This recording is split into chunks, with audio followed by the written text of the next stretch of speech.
दोस्तों, यदि आपको पंचायत चुनाव में प्रगणक बनाया गया है तो एज ए प्रगणक आपको नए नाम जोड़ने के लिए मतदाता सूची में प्रारूप 1 भरना होगा। ऑफलाइन ये फॉर्म भरा जाएगा। और यदि कोई मतदाता है जिसकी आयु 18 वर्ष से पूर्ण हो चुकी है या कोई नवविवाहित महिला है जिसका नाम ड्राफ्ट लिस्ट में नहीं आया है और अब वो अपना नाम पंचायत सूची में जुड़वाना चाहता है तो उसके लिए ये फॉर्म भरा जाता है। आज की इस वीडियो में मैं पूरा फॉर्म आपको भरकर दिखाऊंगा, स्टेप बाय स्टेप पूरा प्रोसेस भी आपको बताऊंगा।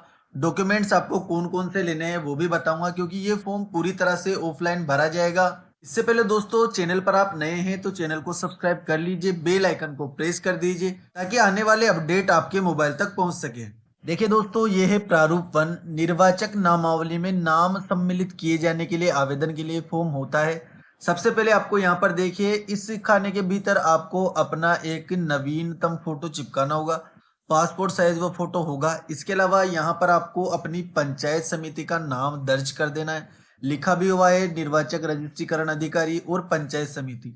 तो पंचायत समिति का नाम आपको यहाँ पर लिख देना है। जिस प्रकार से मैंने आमेर लिखा है इसी प्रकार आपकी जो भी पंचायत समिति है वो आपको लिख देनी है।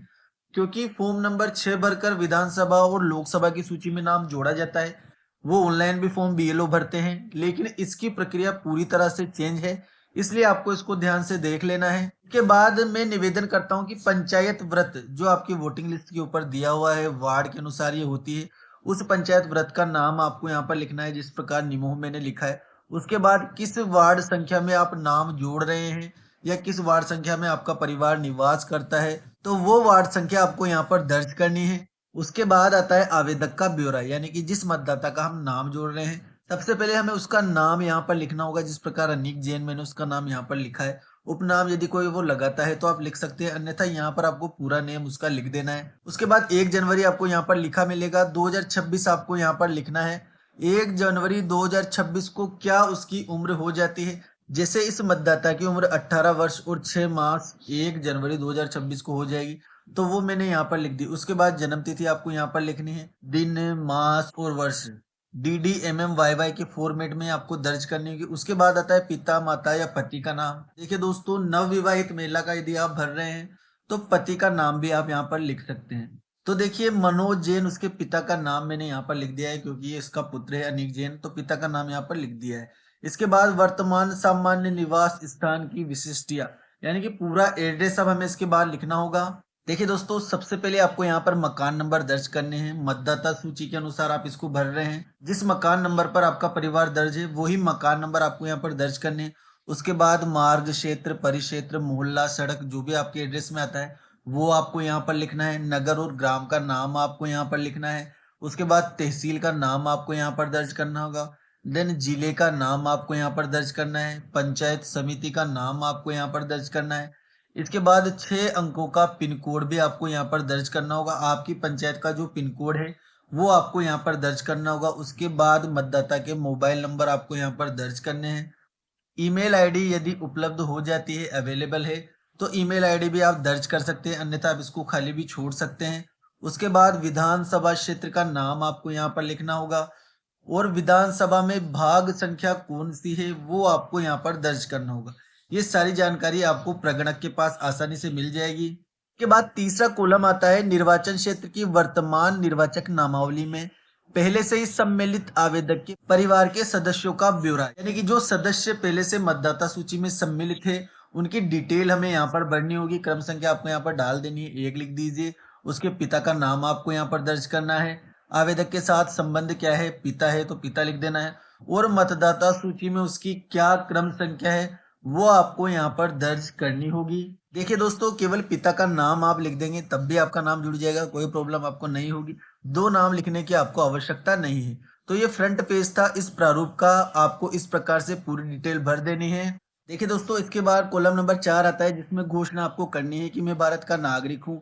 सामान्य तौर पर ऊपर दिए गए पते पर, अब कोई जन्म से रहता है तो जन्म से आपको लिख देना है। जैसे ये मतदाता जन्म से ही यहाँ पर रहता है तो जन्म से लिख देना है। कोई नवविवाहित महिला है तो कब उसकी शादी हुई थी, जैसे 2024 में हुई थी या 2025 में हुई थी, वो डेट आपको यहाँ पर, तारीख, मास, वर्ष से निवास कर रहा हूँ या कर रही हूँ, वो डेट आपको यहाँ पर लिख देनी है। उसके बाद ये नीचे जो कॉलम दिया गया है कि मेरा वार्ड संख्या, मतदाता सूची, ये इसलिए दिया गया है कि कहीं और भी यदि आपका नाम जुड़ा हुआ है तो उसे हटा दिया जाए, वो आप यहाँ पर भरवा सकते हैं।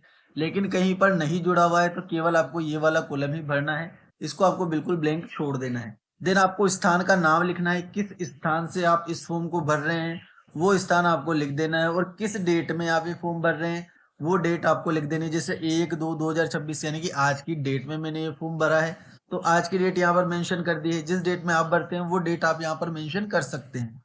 देन आवेदक के हस्ताक्षर या अंगूठा निशानी, अब यहाँ पर आपको आवेदक के हस्ताक्षर करवाने हैं, यानी कि जिसका फॉर्म आप भर रहे हैं उसके सिग्नेचर आपको यहाँ पर करवा लेने हैं। इसके बाद आता है दोस्तों सबसे मोस्ट और इम्पोर्टेंट हिस्सा, आवेदन पर की गई कार्यवाही के ब्यौरे। यदि आप मतदाता के रूप में फॉर्म प्रगणक को भरकर देते हैं तो ये फॉर्म प्रगणक के पास आएगा। ये वाला कॉलम आपको नहीं भरना है, इसको प्रगणक भरेगा। अब इसमें क्षेत्र स्तर के अधिकारियों की अभियुक्तियां, जैसे अन्वेषक अधिकारी, पदाभिहित अधिकारी, पर्यवेक्षण अधिकारी, यानी कि प्रगणक इसमें अपनी टिप्पणी करेगा, उसके बाद ही इस नाम को जोड़ा जाएगा। तो आपको टिप्पणी के रूप में क्या लिखना है वो देख लीजिए। आवेदक का नाम पंचायत नियमों के वार्ड संख्या 3 में जोड़ने की अनुशंसा की जाती है और नाम जोड़ने योग्य है। सिर्फ एक सेंटेंस आपको लिख देना है, बाद आपको सिग्नेचर करके प्रगणक नीचे लिख देना है कि आवेदक का नाम पंचायत समिति में जोड़ने के लिए अनुशंसा की जाती है, नाम जोड़ने योग्य है। यदि आपके पास मतदाता के रूप में फॉर्म आता है तो प्रगणक के रूप में आपको पहले उसकी जानकारी कर लेनी है कि वास्तव में सही वोटर है, हमारे ही वार्ड संख्या में निवास करता है। देन उसके बाद आपको टिप्पणी करनी है, और यदि आपको लगता है कि ये वोटर रियल नहीं है, आपके वार्ड में निवास नहीं करना है, तो आपको टिप्पणी में साफ साफ लिख देना है ये मतदाता मेरी वार्ड संख्या में निवास नहीं करता है, और साइन आपको कर देना है। और इसको आगे आपको अग्रेषित करा देना है, निर्वाचन कार्यालय में जमा करवा देना है। फिर उसके ऊपर निर्वाचन कार्यालय जो कार्यवाही करेगा वो कर लेगा, लेकिन आपको केवल टिप्पणी करके इसको जमा करवा देना है। उसके बाद दोस्तों ये जो 2 कॉलम दिए गए हैं कार्यालय के उपयोग के लिए, उसके बाद नीचे ही नीचे आपको यहाँ पर आवेदन की रसीद मिलेगी, यानी कि जो मतदाता फॉर्म भर रहा है उसको आपको इस प्रकार की रसीद भी यहाँ से इसको आपको अलग कर लेना है, और ये रसीद आपको उसको दे देनी है। उसका नाम यहाँ पर आ जाएगा, पता आपको यहाँ पर लिख देना है, किस डेट में वो भरा था वो डेट आपको यहाँ पर लिख देनी है, और आपके साइन आपको यहाँ पर कर देने हैं। इस प्रकार प्रगणक लिखकर वार्ड नंबर और पता आपको लिख देना है, और ये यहाँ से आपको बिल्कुल अलग करके मतदाता को दे देनी है एज ए प्रूफ। ये उसके आवेदन की रसीद है। अब इसके साथ आपको कौन कौन से डॉक्यूमेंट लगाने हैं वो भी मैं आपको बता देता हूँ। तो दोस्तों एक डॉक्यूमेंट तो आपको लेना है उसकी DOB के प्रूफ के लिए, यानी कि डेट ऑफ बर्थ के लिए प्रूफ के लिए एक डॉक्यूमेंट आपको लेना होगा। एक डॉक्यूमेंट आपको उसके एड्रेस प्रूफ के लिए लेना होगा।